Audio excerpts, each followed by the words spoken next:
Fentress, what's up? Going on, Good morning. What's up? Fentress, what is happening in North Carolina, Charlotte? North Carolina. Hi, all right, so you can already tell this is an energetic bunch of people right now. We are joined by the cast of New Edition. The story is coming on tomorrow, 6 hours, 2 hours each night. And right now, I understand Luke James, he's not with us, but we have Woody McLean, Elijah Kelly, Algie Smith, Keith Powers, and Brashear Gray. How are you guys doing so far this morning? Luke's not here, unfortunately. How you doing, But he's missed. Luke's flight got delayed. He's here in spirit. He's here in spirit. I got you. Okay, so first off, I want to know, what are we going to get tomorrow night? I cannot wait until it starts. Now, obviously, I wasn't old enough when New Edition was around. You guys were not old enough when New Edition was really popping. So tell me a little bit about that. Are we going to get the raw? Are we going to hear about, how they started? Are we going to see the bad side? How everything. You get 6 hours of a phenomenal story. You'll get the ups and downs of a great story of a great group, six-boy band boy group, something like that. You're going to get a great story of just great hits. This is the end. You get everything. Candy Girl, If It Isn't Love, all your favorite hits, Poison, you're going to get all that. The story goes from 1979 to 2005, so you get a lot of depth, a lot of, like you said, you get the drama, you get the drugs, you get the letdowns, the triumphs, the victories, the brotherhood, you get everything within that time period. I think that's the luxury of doing a miniseries as well, because we're able to tell the story in full. We're not gonna just give you 2 hours, and then it's like, we'll go look at a documentary. It's like, no, we're gonna give you the meat here. We're gonna give you all that amazing everything here, and then you can go find out little other stuff in documentaries or books or wherever. And there was I'm sorry. Oh, go ahead, bro. There was honestly enough footage and enough information to have this thing be a 12-part series. It's just so much that you try to compile into those 6 hours. That's why we're confident that we got the best of it. We got the best of the music. We got the best of the costumes. We got the best of the hair. We got the best of the drama. We got the best of it all. To honestly, in order for you to really, for this project to really sink in all the way, you're gonna have to watch it more than once. Because you're gonna watch it once and it's gonna be like, oh snap, I just love so much. And when y'all talking about it at work, people gonna reminding each other like, you know what I do remember that part. I need to go back. So you can keep BET on your TV just rolling, because it's gonna be playing. That's very important, because it's needed. That's very important, because for you Bobby to watch this with your family, with people you love, and just enjoy just a beautiful story. I mean, this is real. This is real artists who inspired me, Chris Brown, Elijah, Luke, and this is something that's going to go down in history once again. Yeah, there's so many things in here, just really quick, that you'll get to see, like, what made certain artists do certain things, what made people in the group do certain things. So you're going to have to watch it, like, more than once, like Keith said, because you're going to see, okay, now I know why that emotion was like that in that scene. I get it now, And to piggyback off what he's saying, it's like, it's just a great story. Now, coming off of that, obviously you all seem so excited about it.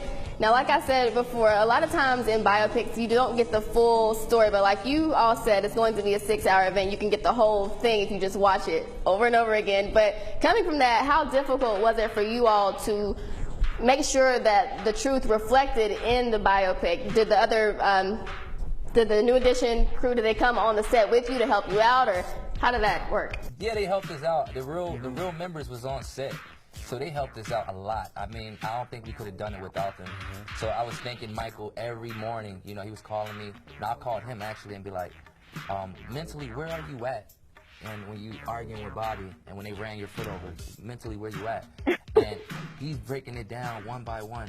So it was easy for me to get into the character. So thank you, Michael. Thank you, Tisha and Robbie Reed. And our creative team did an incredible job. Jesse Collins, Chris Robinson, they really did an incredible job of just keeping us in the mind frame of not relying on nostalgia, not relying on just giving you something that tastes like it, smells like it, just so you can kind of get by with it. This was really a dissecting job of getting inside of who New Edition was. I think that's what's so unique about our project too, because we took chances, and that's the luxury of having the original 6 shadowing us because, you know, we're reenacting stuff like performances, and I don't want to say too much, but like we're really taking chances that I feel like no music biopic has ever done. Yeah. And I think that's what happens when you have a creative team such as Chris Robinson or Jesse Collins. You get someone like a director like Chris Robinson, he's able to set up these shots to make you relive something but fresh. You're going to relive it and be like, dude, why does this feel new? Yeah. It's going to, and I think this type of biopic is the type of biopic that set trends for other biopics to say, hey, it's not only a history lesson, but it's showing you like this is the original. You know, you've seen Beyonce Love on Top. That's inspired by If It Isn't Love. And when you see If It Isn't Love, it's going to remind you. You know what I'm saying? It's a history lesson. I love it. Well, how did that make you all closer? Because obviously to make it seem true, make it seem real on camera, you obviously have to have a special bond like the other members did. So how have you grown closer? We actually had to do, like, the boot camp brought us together, number one. But then after every boot camp, after every day, we went to, like, Luke's house, we went to Keith's house. We spent the night over there. Like, we was really with each other 24/7. No toothbrush. Like, no toothbrush all day, no pillow, like, all that, yeah. Keep stinks. No toothbrush, no rag, no soap. That's how we study. But it brought us closer together. I feel like without the boot camp and the 3 weeks, if we would have just jumped in and started acting, Different. it would have been a, 3 weeks to compile 30 years of Right. camaraderie. So, you know, you're forced to lean on each other. right. Now, how does that make you feel knowing you are a part of this right now? Obviously, were any of you skeptical at all about doing this role? Did any of you get nervous? Like, I don't know if I can do this. How do you feel now that it's over with? You gotta realize we're playing guys that, like Elijah just said, 30 years span. So these are already legends that have been doing this since they were like 12, 13 years old. I'm playing Ralph Tresvant. This is one of the smoothest singers, dancers on the planet to this day. You know what I'm saying? So of course there's I'm playing. So of course there's a lot of pressure. There was a lot of nerves at the first start when we all get to the boot camp. We have to become these guys and really sell it to the audience and to their families. And so it's nerve-wracking, but it's also a cheat sheet because we have them right there to tell us, okay, I wouldn't do it like that, but I would do it this way. And shout out to the homie. This is his biggest role, man. Shout out to you, man. You did great as well. First one of the year. You did great. I would say, I'm sorry. No, you go ahead. Go ahead. Oh, no, I would say, for me, it was, I got to a point in boot camp alone is because I'm not a dancer. I never did choreography. And playing Ronnie is like, he's the most effortless dancer. He's one of the most smoothest dancers in the group. I think that was the most pressure for me because I felt like, I remember having we had one rehearsal where I couldn't get it down, and I was casted late, and I really couldn't get it down, and I was like, I remember taking off my hat and throwing it and walking outside and really thinking like, yo, am I gonna do this? Like, that was the first time quitting ever came across my mind, just realistic. But you know, having my bros there, coming in late and being casted late, they always took me in like a brother. So they kept me on my feet and kept me like, okay, we got to get this done. And I remember after coming in from going outside, I remember taking those 10 deep breaths that Flip told me, our AD, he was like, take 10 deep breaths and just getting to it. And I always ask Woody questions because, you know, this ain't nothing. Woody got the dancer down. I asked Woody questions, and he always, you know, he was teaching me the routines before I was even fully casted. I remember at my house, in my front room, and having people like that creates a bond already. And I think that was what had me nervous at first. It was just like, man, how am I going to do this? But I mean, that's what happens when you have chemistry.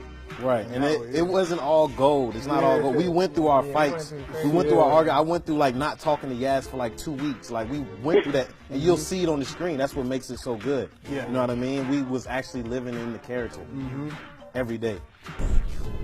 Well, I know we are almost out of time, but I do have to go here. So I watched Sway in the morning, and I saw y'all freestyling and all of that. So I want to know, can I get a little preview? Not asking y'all to freestyle, but can I get a little sample? I know maybe other reporters didn't ask, but can I get some singing? Can y'all send it down?